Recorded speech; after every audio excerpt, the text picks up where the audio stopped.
নিরামিষ একটা পনির রান্না করার জন্য আমি পনিরটাকে হালকা করে ভেজে নিয়েছি। আর এই পনির যে ভেজে নিয়েছি সেই ভাজা তেলের মধ্যে একটু বাটার দিয়ে দিয়েছি। আর এখানে গোটা গরম মশলা, তেজপাতা আর 2টো শুকনো লঙ্কা দিয়ে দিচ্ছি।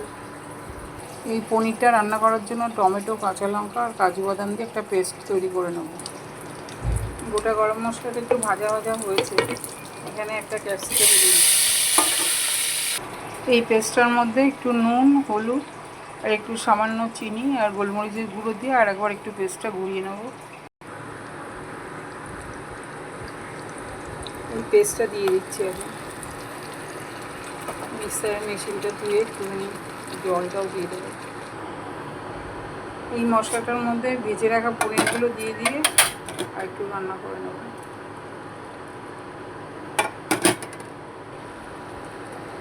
একটু দুধ দিয়ে দিচ্ছি। আজকে নিরামিষ পনিরটা আমি এইভাবেই করে নিলাম। তো এরকমভাবে পনিরটা রান্না করলে কিন্তু অত পনির মানে মিষ্টি মিষ্টি খাবার ওরকম লাগবে না, বেশ ঝাল ঝালই লাগবে। তো রুটি, ভাত সমস্ত কিছু দিয়েই খাওয়া যাবে। টাটা, সবাই খুব ভালো থাকো, সুস্থ থাকো।